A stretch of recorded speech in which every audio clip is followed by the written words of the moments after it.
publicar, se autopublicar, ou publicar é o ato político revolucionário, como bem diz a nossa Conceição Evaristo. Então, assim, eu fiquei muito honrada de ela topar esse convite. A gente não se conhece pessoalmente ainda, mas nós temos muitas coisas em comum. Por exemplo, ela veio do subúrbio ferroviário de Salvador, minha família, muitas pessoas sabem que é ali da Praça da Revolução.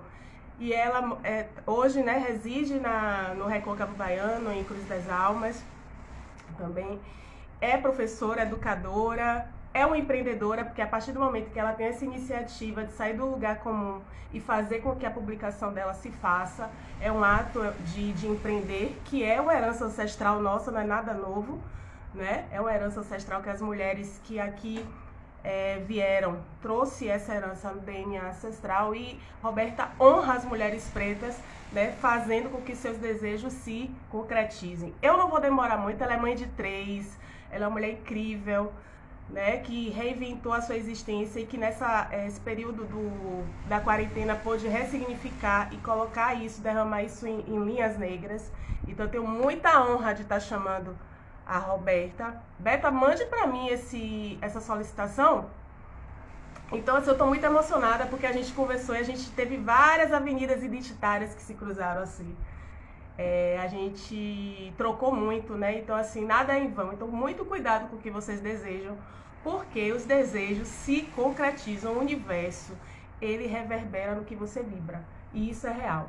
Então, quando eu comecei a conversar, eu li, né, o livro numa sentada. Tava ali, eu peguei, li o livro, assim, ó. Comecei a dar feedback, a gente começou a trocar. Beta, mande a solicitação para minha irmã, por favor. Então, a todos que estão chegando, a todas, a todos, a todes, sejam muito bem-vindos. Essa vai ser uma conversa potente sobre a publicação, o e-book de Roberta, certo?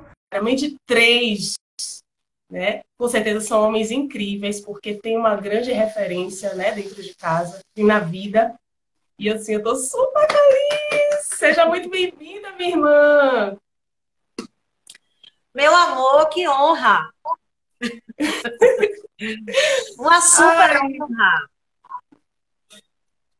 a honra é recíproca. Eu fico muito feliz, assim, de honrar mulheres pretas como você, que inspira muito, muito mesmo, sabe? Seja bem-vinda, a casa é sua. A gente não poderia continuar com esse nome, Maternidades Plurais, se você não viesse.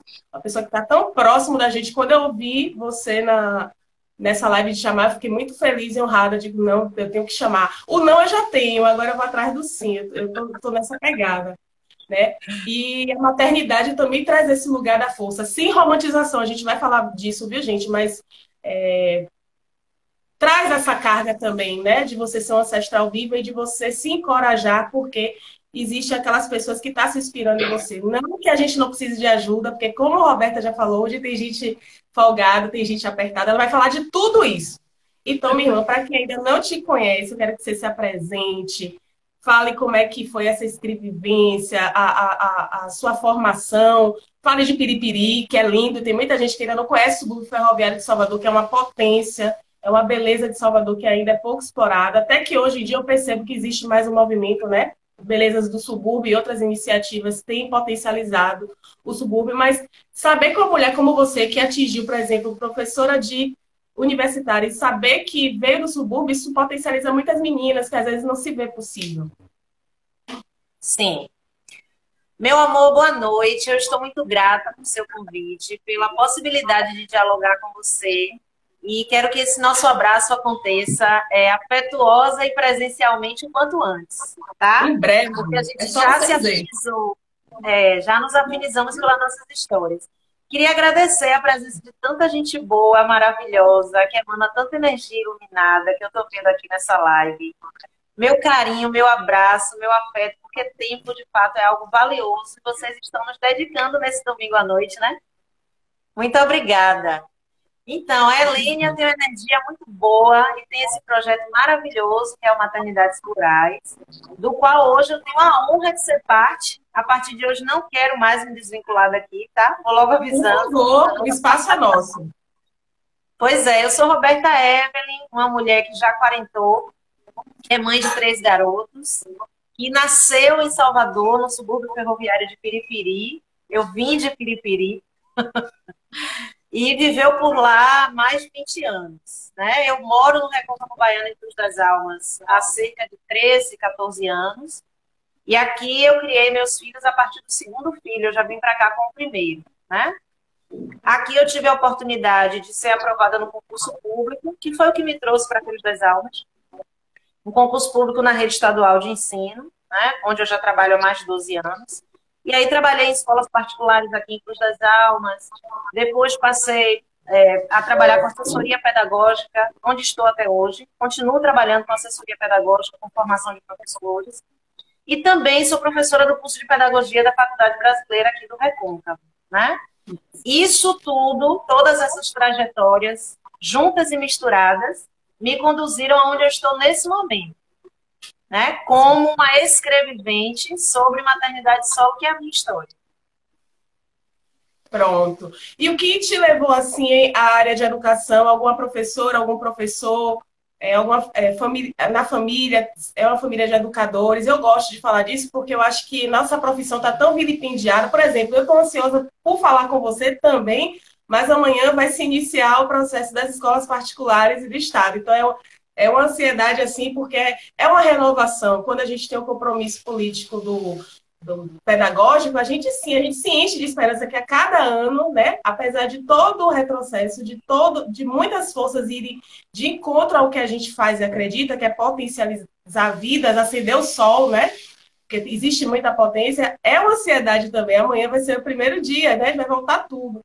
E aí eu queria saber como é que foi para você desembocar nessa profissão, nessa missão de vida, que ensinar é missão, né?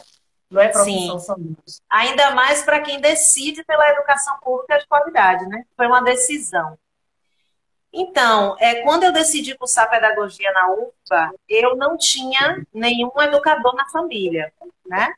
Meu pai sempre curtiu muito a matemática, mas primeiro ele fez engenharia para depois ele cursar matemática na Católica como opção pessoal.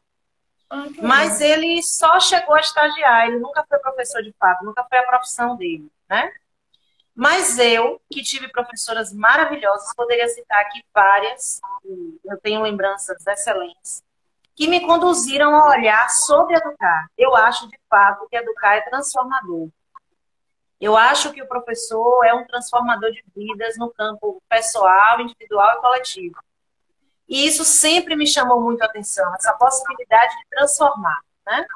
Aí cursei pedagogia na UFBA, e na UFBA mesmo, ainda como estagiária, eu pude trabalhar como assistente de treinamento na Gerdau. Aí fui para Casa Via Magia aí na Federação, a escola Casa Via Magia. Essa trabalhei escola é referência, né, Roberto? Exatamente, eu me encantei pela educação aí dentro. Me encantei, me apaixonei. Tem amigos que eu guardo até hoje, que inclusive estão na live, eu já vi. E aí, da Via Magia, eu decidi que aquilo era o meu lugar, sabe, Aline? Eu entendi que aquele era o meu lugar. Inclusive, eu aprendi a escrever melhor na Via Magia, porque ela não trabalha com livros didáticos prontos. O livro didático é construído pela professora e pelos estudantes. Então, eu saí da universidade ainda sem escrever como deveria ser, para comunicar. E na Via Magia, eu fiz esse exercício como professora produtora de material didático, e são aprendizagens que eu trago para a minha vida até hoje. Então, a educação, de fato, virou uma cachaça na minha vida. Ou seja, sabe? Construtivismo na veia, na prática mesmo, né? Por aí. Por aí.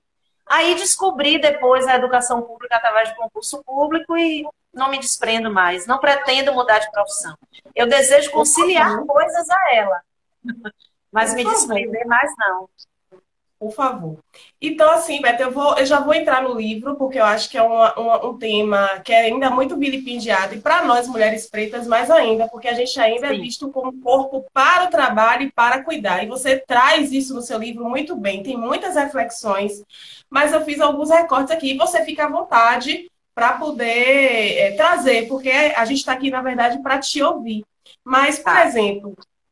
Eu achei o tema, o título do livro rápido e direto. Quando você vai ler sobre a maternidade solo, você já está colocando, demarcando um lugar de contestação a essa romantização da mulher guerreira e que segura tudo, né? E aí, por isso que eu compartilhei com você aquela minha fala de dizer que esse título de guerreiro não é elogio, é herança colonial, né? Então a gente sim vai fazer um recorte, claro que o livro, né? Mas como é o escrevivência, esse termo já é cunhado por uma mulher preta, gente. Quando o Beca se apropria dele, ela vai falar do lugar dela enquanto mãe solo preta. E isso pra gente tem uma potência elevado. Eu não sou boa de matemática, não, mas são muitos números que é elevado, né?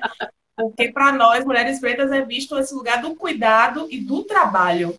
Sim. Então, Beto, eu queria que você falasse disso, porque assim, uma coisa que me chamou a atenção quando você fala da maternidade solo durante o casamento. A gente precisa falar disso, porque quando se fala em mãe solo, a gente pensa naquela mulher solteira, né? Sim. E que arca com as responsabilidades. E você faz uma reflexão muito interessante, que muitas das vezes a gente já vivencia essa maternidade solo durante o casamento e questionando esse lugar da paternidade facultativa. Eu sei que eu já estou começando um pouquinho já lá na frente, mas eu acho importante desmistificar isso. Sim, eu e o vinho temos uma relação de amor. Então, quando eu optei, decidi por essa escrevivência, eu lhe confesso que eu tinha muito medo. Porque uma escrevivência parte da realidade daquilo que você experiencia. E como se trata da minha verdade, haver contestação em relação a isso poderia me ferir. Então, eu tinha muito medo de me expor. Né? Escrever sobre si é se expor. É estar Sim. aberto para o que vem do outro. Né? Graças a Deus, eu tenho tido uma troca muito bacana com todas as leitoras e leitores, porque graças a Deus os homens também têm entendido que eles precisam ler a respeito, Que se importante. apropriar disso. Né? Muitos homens compraram o e-book na minha mão. Que bom. Então, eu tive muito medo. Mas eu sempre entendi também que coragem é ir com medo mesmo. Para que a coragem apareça, o medo precisava estar em mim, em algum lugar, né? Inclusive, o medo movimenta a gente, tira a gente do lugar, né? E aí, eu escrevia muito no Facebook sobre a minha experiência de ser mãe de 3, ainda no casamento. E eu não me dava conta que eu estava escrevendo sobre uma maternidade solo acompanhada. Não era uma relação de parceria, de cumplicidade, de doação. Eu era acompanhada. Mas eu não ia me dando conta. Eu não ia me dando conta. E à medida que eu escrevia sobre as minhas vivências, muitas amigas vinham nos comentários e diziam, escreve. Escreve sobre isso. Se você escrever, eu vou ler. Mas eu não tinha noção da potência disso. Eu não tinha nenhuma noção. Passei pelo divórcio em 2013. Foi uma decisão muito difícil, né? A gente sabe que muitas vezes quem toma essa decisão não é a pessoa que de fato queria que isso acontecesse, é porque não resta outra alternativa mesmo, né? E recuar também é um ato de coragem. Você recua para depois avançar. E aí, depois dessa decisão, um monte de coisa foi acontecendo na minha história, sabe? Eu fui entendendo, inclusive, que eu já estava sozinha há muito tempo e fingindo que não. E aí veio uma série de experiências, veio uma especialização na UNEB sobre gênero, raça, etnia e sexualidade na formação de professores que endossou em mim essa potência para a escrita. Né? Eu tive orientadoras e orientadores que me disseram você precisa ser lida por mais pessoas. Inclusive foi lá que eu conheci a Tiffany Aldara, que eu trago para minha vida. Maravilhosa. Eu sempre fico assim, chamando ela para vir para cá. Ainda não recebemos assim, mas quando ela quiser, estamos aqui mas vai receber. A live de lançamento do e-book foi com ela, Eline. Ela é maravilhosa. Ela é escrevente, ela é pedagoga, ela é uma mulher preta potente demais. A live de lançamento foi dia 10 de dezembro com ela. Ela me deu a mão nesse momento. E disse, vamos juntas. Que lindo. Pois é, e aí eu comecei a perceber que eu de fato podia escrever mais sobre isso. Veio o convite do Núcleo Materna, né, para que eu escrevesse a respeito também, e eu aí mandei para eles, para o Núcleo Materna, uma parte do e-book. Quando as 9 pessoas que compõem o grupo endossaram, publicaram, publicizaram, eu disse, ó, agora eu vou. Em 10 dias eu terminei de escrever, escolhendo muito as palavras, porque você sabe que no escrevivência a gente ainda não conta tudo. Sim, sim, sim. Mas aí fui com a cara e com a coragem, assim. Me autorizei de verdade. Eu não esperei a academia validar. Eu me autorizei. Eu me ousei. E aí fui, sem editora, sem apoio. Meus filhos me deram a mão. O mais velho formatou, o caçula fez a capa, a ilustração da capa. O do meio foi me orientando sobre as redes sociais. E aí eu Que legal. fui. Fui. As amigas foram me dando a mão, os amigos foram me dando a mão, as pessoas foram me apoiando. Eu não vendi ainda o que eu desejo vender. Tenho certeza. A Bahia tem Mas vai 447 chegar, vai chegar. municípios. Eu creio. Imagine. Agora, eu fiquei curiosa uma coisa, já que você falou que esse empreendimento é familiar, né? Pelo que eu tô vendo. É, Qual foi a visão dos seus filhos, ou pelo menos do mais velho, sobre o que você escreveu, sobre o que você trouxe? Porque você trouxe os incômodos, inclusive até do pai, né? Sobre o sim, pai, sobre o que você viveu sim, enquanto esposa. E aí, qual é sim. a visão? Qual é o nome dele, o do mais velho? João Vitor. O que Olha, é que só João para você disse? ter uma ideia, ele faz 21 anos agora, dia 9, semana que vem. Só para você ter uma ideia, depois que eu lancei o texto pelo Núcleo Materna, ele me presenteou com 4 livros. Um desses foi Outro Jeito de Usar a Boca da Rupicaú, que Outro inclusive jeito fez de como usar a eu. boca? É da Rupicaú. Não Vou conheço esse pegar o livro, livro para não. te mostrar. Pega o livro dentro da minha Por bolsa ali favor. dentro, por favor. Ele que me presenteou. Ela que é uma mulher indiana que fez como eu, lançou um livro por conta própria, com a cara e com a coragem. É primeiro lugar de vendas na lista do New York Times de literatura e hoje uma editora publicou. Então, assim, quando o texto, a parte do e-book foi publicada e ele toma essa atitude, eu entendo como uma mão dada. Porque, assim, eu sempre tive muito cuidado em deixar muito claro para eles que a perda da convivência não é deles. É o adulto quem faz essa escolha, quem toma essa decisão. Então, eles não devem se sentir culpados pela escolha dos outros, de jeito nenhum. Então, aqui não tem uma relação de discórdia, de desrespeito.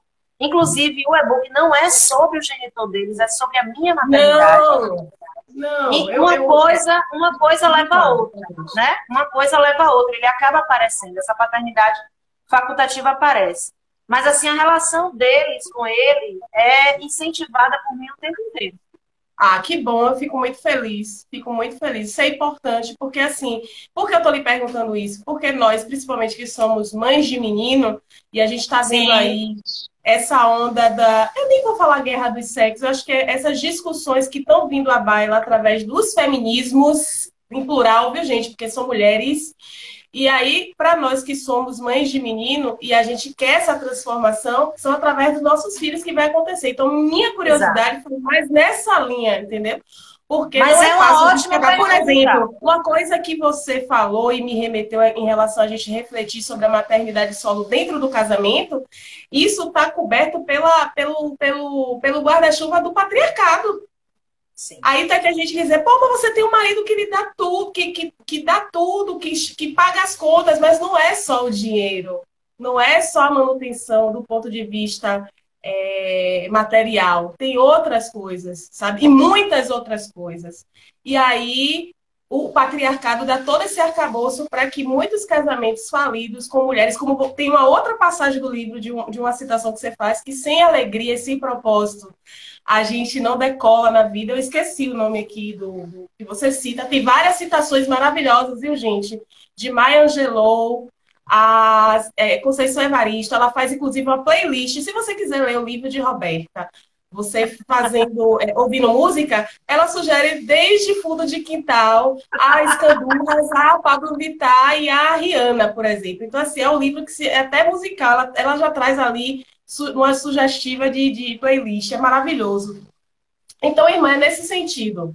Mas vá. Sim. Eu achei ótimo você perguntar, porque assim, essa é a primeira live que eu faço com uma leitora efetiva do e-book, o que é massa. Eu já entrei na história, Roberto. E muitas pessoas, quando leem, me perguntam assim: você já pensou se o genitor deles lê? Como é que ele vai se sentir? Eu realmente não me preocupei com isso, entende? Eu acho que o que é válido nesse e-book é eu ter feito um exercício de transformar as minhas dores numa representatividade para outras mulheres pretas, sabe? De eu poder conseguir lidar bem com isso, porque a escrita também é uma catarse. Então foi ótimo você perguntar sobre isso, porque de fato eu já fui perguntada a respeito. O livro é esse, ó. Ai, gente, eu preciso também. Eu vou anotar. Precisa. Outros como é? Outros Jeitos de Usar a Boca, da Rupi Kaur. O livro é fantástico, o livro é maravilhoso. E a iniciativa dela foi muito parecida com a minha, assim, da ousadia. Olha a minha ousadia de me comparar com a Rupi Kaur, hein? Mas Não, não tenho ousadia nenhuma. ela teve essa iniciativa de publicar por conta própria e só depois de muito tempo a editora se interessou. E é um livro que fala muito sobre a mulher, sobre a feminilidade, sobre a potência da mulher, né? Suas dores, seus quereres, seus desejos. E eu tento mostrar isso no livro também, sabe? No sentido de que, antes de sermos mães, somos mulheres potentes. E a gente Perfeito. vai deixando isso se perder quando a gente está no momento da aparição, por exemplo, no momento em que o bebê nasce, a gente já não é mais chamada pelo nosso nome, né? É mãe de fulano, é como se a gente perdesse a identidade a partir dali, né? E Na perde gestação, mesmo. muitas vezes. Na gestação, muitas vezes. Então, o que eu tento passar para eles três é essa minha referência de conduta, porque não adianta eu dizer que eu vou paternar, porque eu não vou. Essa função não é minha, eu não vou conseguir, né? Durante muitos anos as pessoas me deram Feliz Dia dos Pães e eu recebo com muita gratidão e carinho, mas não sou. Eu sou uma mãe sobrecarregada. Por isso Perfeito. o título Guerreira uma Ova, sabe? Eu até compreendo que as pessoas chamam no sentido do elogio, do verbo guerrear, da luta, da labuta, mas não deveria ser uma vida de sacrifícios. A maternidade não deveria ser tão pesada se o equilíbrio da responsabilidade existisse. Uhum. Assim, sabe que eu fiquei me pensando, né? Até antes de a gente conversar, em relação a essa guerreira. Essa guerreira, ela me persegue muito. Ela tá sempre em volta. De repente, você vai até ver uma sombra dessa guerreira aqui, que eu combato muito essa guerreira, mas ao mesmo tempo, muitas das vezes eu acordo acreditando nessa guerreira, porque senão eu não vou levantar, entendeu? Eu Sim, preciso também, é uma coisa que eu tô até trabalhando em terapia, né? Eu combato muito porque eu também quero me dar, e esse lugar você, porque eu também fiz questão de te chamar aqui, Roberta, porque assim, esse projeto não é só meu, é de Tereza Montenegro, que é uma amiga parceira, de muitos anos, e a gente criou essa página na pandemia para se fortalecer através da escuta, né? E a gente quer reivindicar o lugar da humanidade dessa mãe, do direito de errar, de como você coloca no seu livro lindamente, de lavar o cabelo com mais tempo, de não fazer nada, de não querer fazer comida, de não querer, sabe, dar conta de tudo, porque a gente não vai dar conta de tudo. E reivindicar esse lugar da rede de apoio, porque tem muitos lugares que é preciso aldeia para criar uma criança. Cadê a aldeia? Estou esperando. Só vai ter aldeia se eu pagar, nem sempre vai dar para pagar. Como é que vai ser? Quem é que vai se oferecer a mão, o braço aí para poder chegar junto? Então, sim. são provocações e reivindicações no lugar da humanidade que a gente vem pleiteando. Né? E são duas mulheres pretas, sim, gente, que a gente não quer esse lugar da mami, a gente não quer esse lugar do cuidado, a gente também quer reivindicar esse lugar do prazer, do existir, do ser e do estar. Não é isso, Beto? Sim, com certeza. Inclusive, eu deixo isso muito claro, né? Sobre as nossas necessidades, sobre os nossos quereres, as nossas frustrações, o quanto que a gente erra tentando acertar e se culpabiliza por isso, né? O auto-julgamento, ele é violento cotidianamente. Quando a gente acorda pela manhã, a gente não tem escolha em relação às decisões que precisa tomar sobre a nossa vida e sobre a vida dos nossos filhos. Porque a gente olha para os lados e, de fato, essa aldeia é algo ideal, não é o real. Eu também conheço essa máxima, já ouvi, já cheguei a usar. Mas na minha prática cotidiana, sou eu com eles mesmo, dado a mão. É claro que há momentos em que eu consigo o apoio de muitos amigos maravilhosos, porque Deus coloca verdadeiros anjos na minha existência. A minha família, né? Pessoas que pegam na minha mão em determinadas circunstâncias e me lembram que eu não estou sozinha. Acontece que no dia a dia cotidiano é você com você mesma. Quando eu acordo pela manhã, eu não tomo decisões apenas sobre a roupa que eu vou vestir, ou de que maneira eu vou usar meu cabelo, ou que brinco eu vou escolher. Eu preciso pensar no café da manhã, na condução para a escola, no almoço, no retorno, no lazer, no jantar, na água mineral, no gás de cozinha, no chuveiro que queimou, na fechadura que quebrou. São todas as decisões da labuta cotidiana de uma casa. E nem sempre essa aldeia segura na sua mão e diz, vai, que eu resolvo para você. Não é assim. Quando eu chego de 3 turnos de trabalho, não tem um jantar pronto na mesa me aguardando à luz de velas. Eu preciso tirar forças de onde eu não tenho para retomar a minha existência, respirar, para no dia seguinte o ciclo reiniciar. Entende? Isso é muito pesado. Então, não é para no dia 8 de março, 12 de março, 10 de março, seja lá que dia o Dia das Mães cair, ou 8 de março, que é no Dia da Mulher, né? Em maio, o Dia das Mães é em maio. No 8 de março, que é Dia da Mulher, em maio, que é Dia das Mães, no 21 de novembro, que é Dia da Consciência Negra, eu ser apenas parabenizada por conseguir. Não é isso que eu estou buscando. Eu não quero que as pessoas lembrem de mim em maio, em março e em novembro. Eu também não fiz isso para ser reconhecida, nem para ocupar o lugar de vítima da sociedade, que deseja que as pessoas tenham pena e façam pouco. Muito pelo contrário. Eu sigo minha luta no cotidiano, na cara e na coragem mesmo. Com medo mesmo. Mas o meu desejo é que outras mulheres se identifiquem com isso e entendam que a gente não precisa se cobrar tanto, sabe? Que a gente pode se acolher. Existe uma competitividade, Helena, feminina, que é muito cômoda para o machismo. A sociedade patriarcal, ela instala em nós, na nossa mentalidade desde muito cedo, que para uma ser bonita, a outra tem que ser feia. Para uma brilhar, a outra tem que se apagar. Para uma ser inteligente, a outra tem que ser burra. Isso não existe, gente.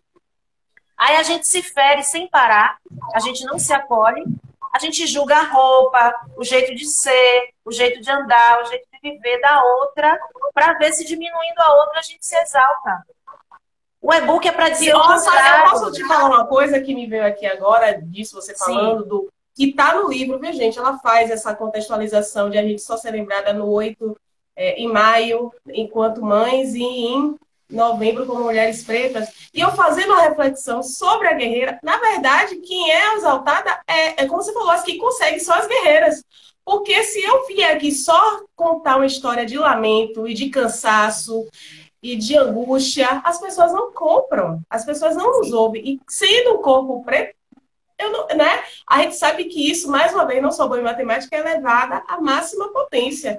Né? Então, na verdade, você me chamou a atenção para outra coisa. Quando nós recebemos as flores, quando recebemos os cards, em verdade, é em função dessa... Aí eu trouxe 2 trechos do livro, se você me permite, que me chamou muito...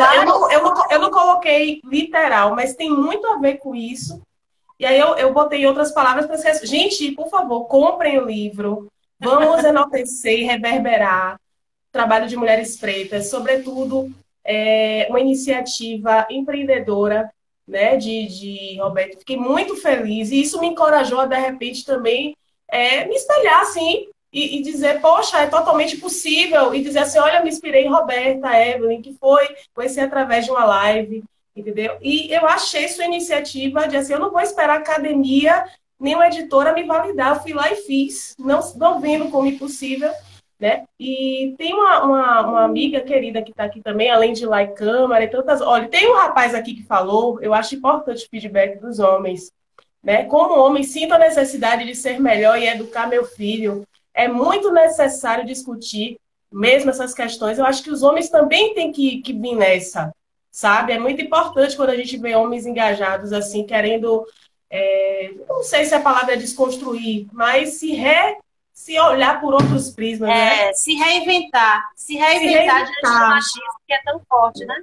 Esse é um homem muito especial, viu? É um professor de sociologia da escola pública, maravilhoso. Tem um trecho que você diz assim, ó. Esse ideal materno, que não reconhece as limitações humanas, é capaz de tirar mulheres do jogo da vida. Isso é para tudo. Eu queria que você falasse sobre isso, porque essa frase dá margem para teses de doutorado, mestrado.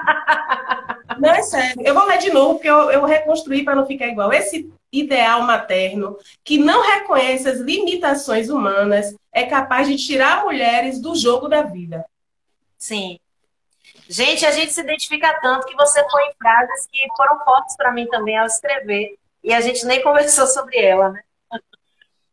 Pois de fato, Elinha, eu vejo muitas mulheres se culpabilizando com esse comparativo do comercial de margarina que fomos ensinadas a fazer.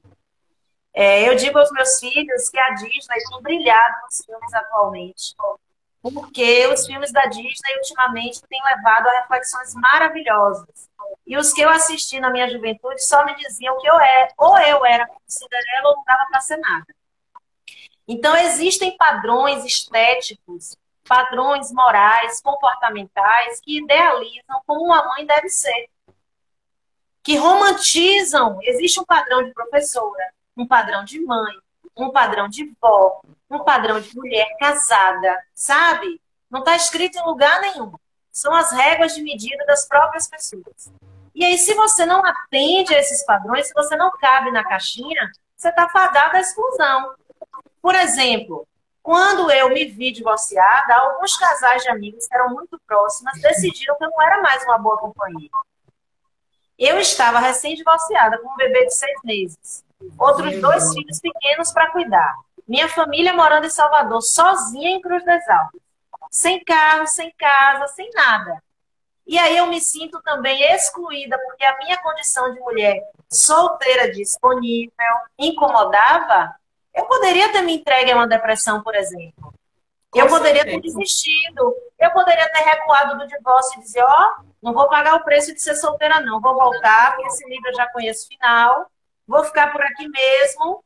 É mais conveniente, apesar de estar sofrendo. Mas vou me sentir incluída na roda. Sabe?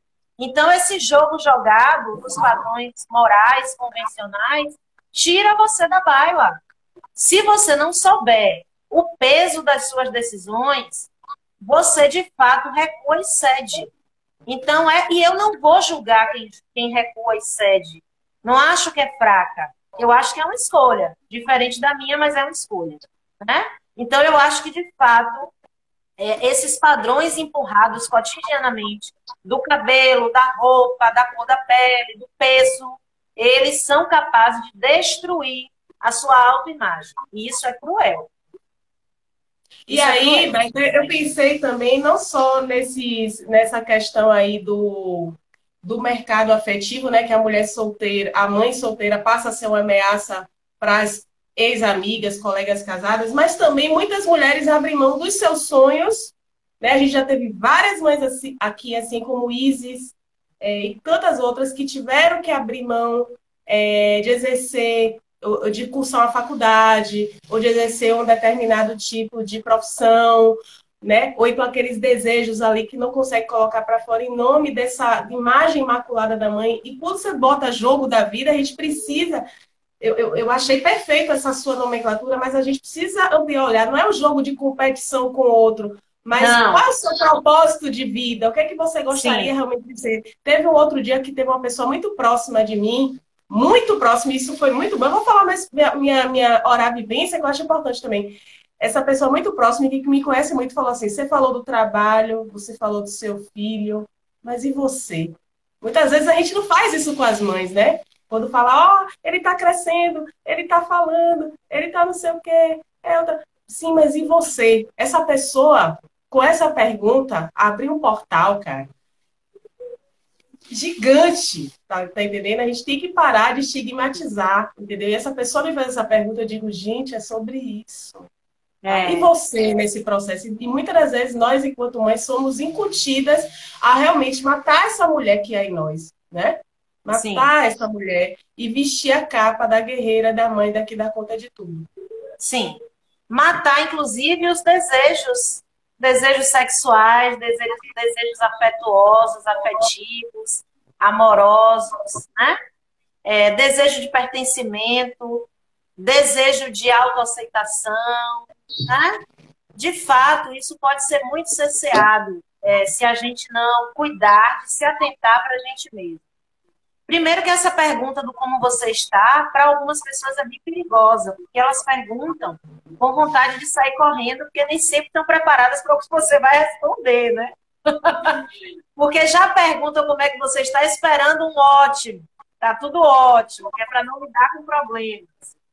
Mas existem aquelas pessoas com quem a gente tem grande afinidade, que a gente sabe que perguntam com desejo de acolher, né? E para Sim, essas, a gente consegue dizer quando não está bem mesmo. E a Kel Smith tem uma música que diz assim: tá tudo bem se não tá tudo bem todo dia, e essa é a lição. E é bem por aí mesmo, né? Quando a gente fala de jogo jogado da vida, a gente tem nas redes sociais possibilidades de nos entrelaçar com as pessoas mais distantes, como agora. Eu estou vendo um monte de gente aí, inclusive de fora do Brasil, de fora da que Bahia, massa. e a gente se comunica, isso é muito bom. Mas também existe aquele lugar do julgamento, Sim, né? sim. Do julgamento, do sentenciamento e da condenação. As pessoas não julgam só, não. Elas sentenciam e te condenam. E aí elas sentem receio de se expor, como eu disse que também senti quando pensei em lançar o e-book, né? Porque há pessoas que, de fato, têm o mau costume de dizer para o outro aquilo que não gostariam de ouvir, que oferecem aquilo que não desejam receber. E aí você vai comparando sua vida àqueles 30 segundos de story. Sendo que a coisa é real, não é ideal, muito difícil para todo mundo. Para todo mundo. A Tá todo mundo. maternidade, ela é uma responsabilidade gigante. Não é só fácil, não é só boa, não é só limpa e não é só amor. Então, o e-book vem para revelar isso e dizer, olha, tem frustração, tem dificuldade, tem erro, tem equívoco, tem cansaço, tem sofrimento, mas não tem opção de recuar. Não é facultativo. Agora, ao homem, convencionalmente, a sociedade ampara essa escolha do não, né? Minha tia entrou aqui, Juscelia Cardoso. Obrigada, tia, pelo prestígio. Ela disse aqui: a cobrança à mulher que não foi mãe também é muito grande. É Sim, importante também falar disso, né? Porque é um outro é. lugar de julgamento também muito cruel. Sim. É como se maternar tivesse diretamente vinculado à feminilidade, né? Se você não pariu, você não viveu a experiência da feminilidade 100%. Isso é um grande equívoco. Até porque é muito saudável para os filhos que as mães tenham escolhido. É muito melhor, né? Eu acho que a coisa caminha melhor que tenha, quando é uma escolha. Claro, acontece quando não é e a gente se apropria daquele amor. Mas é muito mais tranquilo lidar com os grandes desafios da maternidade quando aquele filho foi uma decisão. Então, do mesmo modo, se a decisão é de não ter ou de adotar, né? Ou de uma maternidade independente, por exemplo, que é muito diferente da maternidade solo. Na maternidade solo houve um relacionamento, ainda que momentâneo, ainda que esporádico, mas houve um relacionamento em que se criou uma expectativa de vínculo, de família, e isso acaba. Na maternidade independente, não. A mãe muitas vezes desconhece a pessoa que disponibilizou o espermatozoide para ela engravidar Sim. e ela toma essa decisão antes mesmo de engravidar. Mas no caso da maternidade solo, não é uma escolha. Né? Um enlace foi desfeito, uma família foi desfeita, e a partir dali, uma responsabilidade é de sobrecarga para um dos lados. Thelma, ela fala bem isso. Tem um trecho que ela fala bem sobre isso que você está trazendo. Mesmo quando ser mãe solo não foi uma escolha. Né? Você também fala sobre isso no livro. Tem um outro trecho também que eu achei muito bom. E eu vou aqui, mas eu reformulei com minhas palavras, né? Para não ficar literal. E que eu me identifiquei muito. Quando você fala que sempre foi compreensiva demais com o tempo e o jeito dos outros e costumava exagerar na dose a ponto de perder, de se perder nessa compreensão em excesso, né? E a gente acaba se tornando permissiva. Eu percebo também que isso aí já é um outro traço do patriarcado, porque a menina é criada para, né, ser boazinha, falar devagarinho, ser fofinho. Eu acho que isso são coisas que vão sendo incutidas desde quando não nos dão a primeira boneca de presente, que ainda que a gente não perceba, de ter essa permissividade. Se a gente for olhar, por exemplo, vou fazer um outro extremo, que a gente está aqui para isso, é campo de ideias. Até na questão dos abusos sexuais, muitas das vezes, das meninas que, né, a gente sabe que também acontece com os meninos, mas com as meninas de uma forma que há o silenciamento, eu percebo que até na forma que a gente cria as nossas crianças, às vezes a gente incute essa questão da permissividade, Roberto. E eu achei interessante você trazer isso, porque quando a gente alcança algum tipo de maturidade, a gente olha para trás, como a gente se permitiu a construir certas relações, a gente percebe a nossa parcela de contribuição para que chegasse àquele ponto. Sim. Eu acho que, nesse sentido, foi um dos maiores ganhos da minha evolução. Esse desprendimento com esse lugar da mulher. Eu não diria bela recatada do lar, porque eu nunca me enquadrei muito bem nesse padrão aí, não. Mas Bela daquela. é. Obrigada, nós somos. Mas daquela que se apertava para caber bem nos espaços sociais, sabe? Nas visões de condutas dos outros.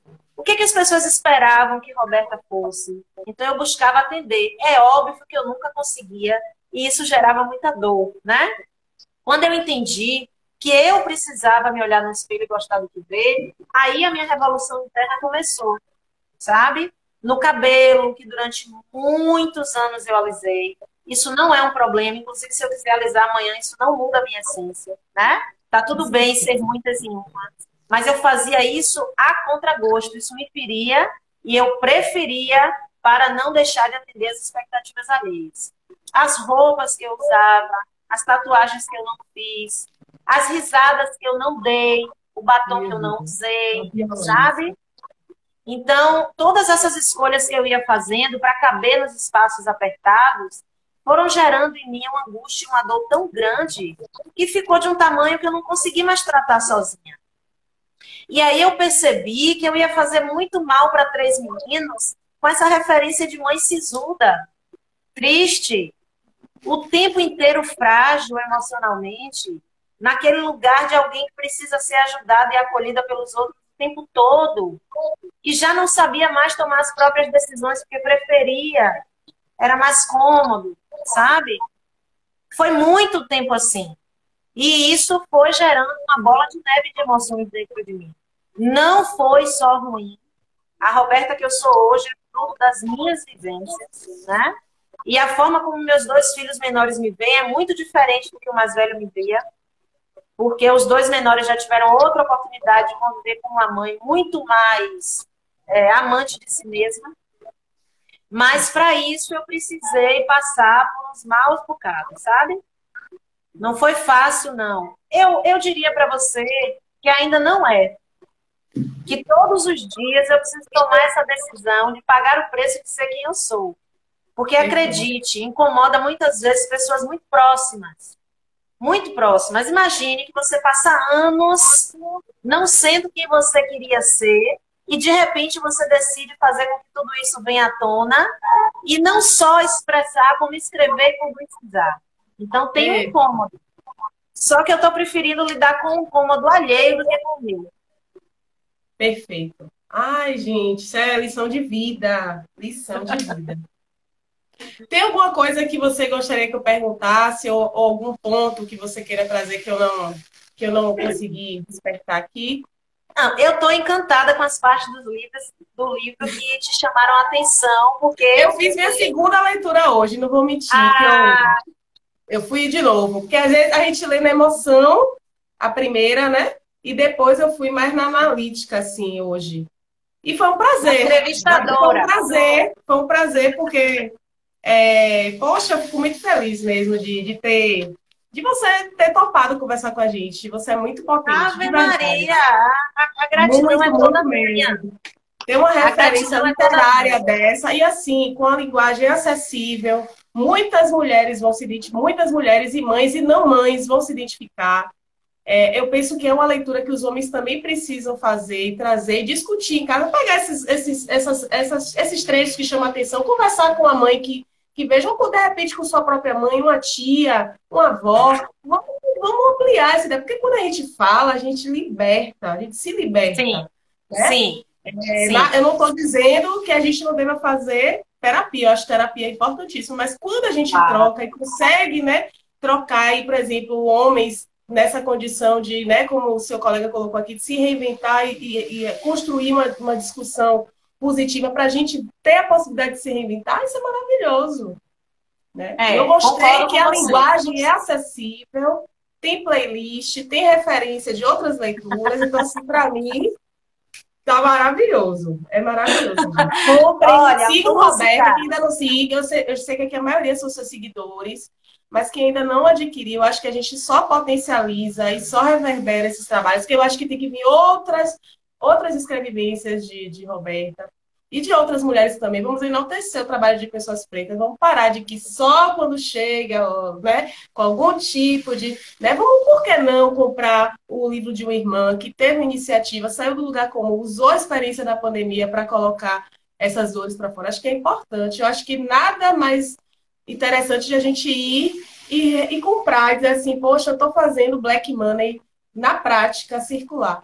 É isso. Isso. Eu me questionei muito quando eu coloquei a venda, porque era a minha primeira experiência, né? Mas aí depois eu disse, olha, eu dediquei tempo e energia, vai ser um valor simbólico que não representa tudo que está ali, né? Certo. Mas é para dizer para as pessoas que aquilo tem um valor para mim também, né? Que é muito Claro. além do monetário.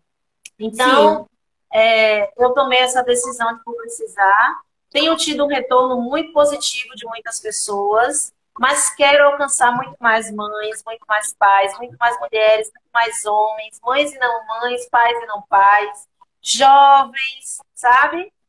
De verdade, as pessoas têm me dito que é uma leitura para todas as idades. Eu tentei Sim. escrever assim, com um diálogo direto com o leitor e com a leitora, né? Um livro na primeira pessoa, eu falo de mim mesmo, da minha experiência. Ele está disponível através de um link do meu Instagram, através do site da Amazon, através do meu WhatsApp. Então, assim, super fácil. Algumas amigas deram de presente para outras amigas, e aí me manda o contato de WhatsApp, eu encaminho com uma mensagem dizendo que é um presente. Porque o meu desejo, de fato, é poder abrir esse diálogo, sabe? Como aconteceu com você. A gente se conectou pela rede social, né? E você leu e me deu um retorno lindo e agora a gente está aqui dialogando. Então é para isso mesmo. A ideia é essa. É sobre isso. E esse recurso internet, né, que tem muita gente que demoniza, mas acho que quando a gente sabe utilizar da melhor forma possível, acontece esses encontros assim. Eu vou até fazer o stories aqui, porque teve uma pessoa, Alice, eu tô para escrever um texto sobre esse filme, mas o que que você acha? Eu vou abrir uma caixa de pergunta. Vocês querem uma live sobre a filha perdida ou querem um texto? De repente, eu até chamo Roberta para vir nessa roda, eu, Roberta, ou quem quiser falar. Eu acho assim, esse filme que é um livro. É maravilhoso esse filme. Esse filme até hoje É. está mexendo em alguns botões. A gente Eu já pode, de assisti repente, duas se a vezes. Alice Já assisti duas já vezes. pronto. É porque eu assisti o emotivo, aí eu tenho que ver agora o analítico, mas já tem vários botões. A gente pode fazer uma live sobre esse filme. Eu acho que esse filme é maravilhoso. É. Viu? Mas eu vou fazer a caixa de pergunta. Beta, eu vou me despedir de você. Eu queria agradecer muito. Poxa, eu acho que foi linda essa live. Foi linda. Eu já imaginava que ia ser linda. Eu procurei ficar bem relaxada, apesar de que eu sou aquela pessoa, eu sou muito emotiva, sabe? Eu me empolgo, eu sou muito tudo tanto. Mas eu estou aprendendo a lidar isso e ver que é uma característica minha e essa é uma das minhas idiosincrasias. Então, assim, E a maternidade também me trouxe esse lugar de me aceitar mais como eu sou. Eu não estou romantizando porque não é fácil, todo dia ter que renovar essa fonte. Mas quando eu encontro pessoas como você, me dá eu me vejo também. Quando eu aplaudo outra mulher, o melhor de mim também vem, sabe? Então, assim, se sinta à vontade para voltar, para publicar outros livros, para falar alguma opinião, quiser gravar um videozinho aqui, falar sobre questão e marcar a gente para a gente colocar aqui no nosso feed. Esse é um espaço coletivo, plural. A gente já falou de não maternidade, a gente já falou desse lugar da mãe a mãe que às vezes abre mão de maternar para poder exercer o seu sonho. Esse é um espaço de humanizar mulheres que têm essa experiência da maternidade ou não, e homens também. A gente quer conversar cada vez com mais homens também, que a gente percebe que esse lugar da masculinidade, ele está sendo vilipendiado e a gente só não vai funcionar. A gente precisa trazer esses homens para a discussão e a gente construir novas perspectivas. Já é chegada a hora, não dá mais só para a gente ficar, né, colocando. Eu acho que é importante essa escuta e os homens que quiserem contribuir também, gente, apesar do nome ser maternidades, as paternidades. também são muito bem-vindas. Pronto, fala aí, finaliza, eu já estou aqui, ó, puro deleite. Bom, eu quero voltar, sim. Eu de antemão já digo sim. Acho que a gente pode marcar alguma coisa no seu Instagram depois para a gente conversar sobre outras coisas que mães gostam de fazer, que mulheres gostam de fazer, né? Então, Para além da maternidade, que eu já vi que a gente tem bastante afinidade mesmo. Já vi que a gente tem amigas em comum. ó, Já você vi que a já gente vendeu o tem livro outras lá em coisas. Câmara, vai comprar seu livro assim que finalizar essa live. Já tem o livro Ah, vendido. O que mais, maravilha! gente? Maravilha, está à disposição e vamos juntas, vamos dar a mão e vamos juntas. É essa minha vontade de abrir esse diálogo sobre maternidade solo também é uma forma de me acolher. E quando eu encontro mulheres como você, Helênia, que me dá a mão e que diz, é isso aí, você não está sozinha, a luta é essa, isso me representa e a gente não é menos mulher por passar por situações como as que você escreve. Isso me fortalece de uma maneira que você não tem noção. Então, a gratidão essa noite é minha, tá? Com Eu que certeza. Ó, agradeço. eu só não comprei o vinho porque ontem eu pinocitei e meu corpo está ainda sofrendo algumas consequências. Entendeu a linguagem figurada? Porque você entendeu. Sim, Por sim, isso que eu não te acompanhei no vinho. Eu gosto de fazer isso também, mas hoje eu não tinha condição. tá Mas vamos perdoada. A gente vai brindar fazer com de vinho e novo. água, a gente vai fazer esse brinde simbólico. Quero agradecer aos seguidores de Beta que teve aqui, uma rede forte e potente. Sigam Maternidades Plurais, sigam Mulheres Pretas, escritoras, potencialize esse Black Money na prática. É isso. Quem quiser contar a sua história aqui, a gente também deixa a nossa caixa aberta, a gente está sempre abrindo espaço aqui para que outras pessoas contem as suas histórias. Esse é um lugar de diversidade, de pluralidade real, e foi um prazer. A satisfação foi minha, meu amor. Um beijo enorme para todo mundo que dedicou esse tempo nesse domingo à noite. Ai, Eu me foi sinto lindo, adorei. abraçada. Eu quero a próxima conversa, eu quero na rede real. Pode ser numa mesa sei lá, Isso, de vamos marcar. confeitaria. Pode ser na Isso. confeitaria. Pode ser numa Leme, pode ser numa Roma Eu Negra, adoro pode uma ser no leme, Havaió. A gente. gente chama a Bárbara Carim Pode. e faz Eu a tô querendo ir roda. no Roma Negra, que eu tô precisando desse Pronto, jantar, gente. Vamos marcar vamos isso aí. Vai ser juntas. babado. Viu? Um Beijo, beijo. meu amor. Foi Beijo. lindo demais. Obrigada. Eu que agradeço.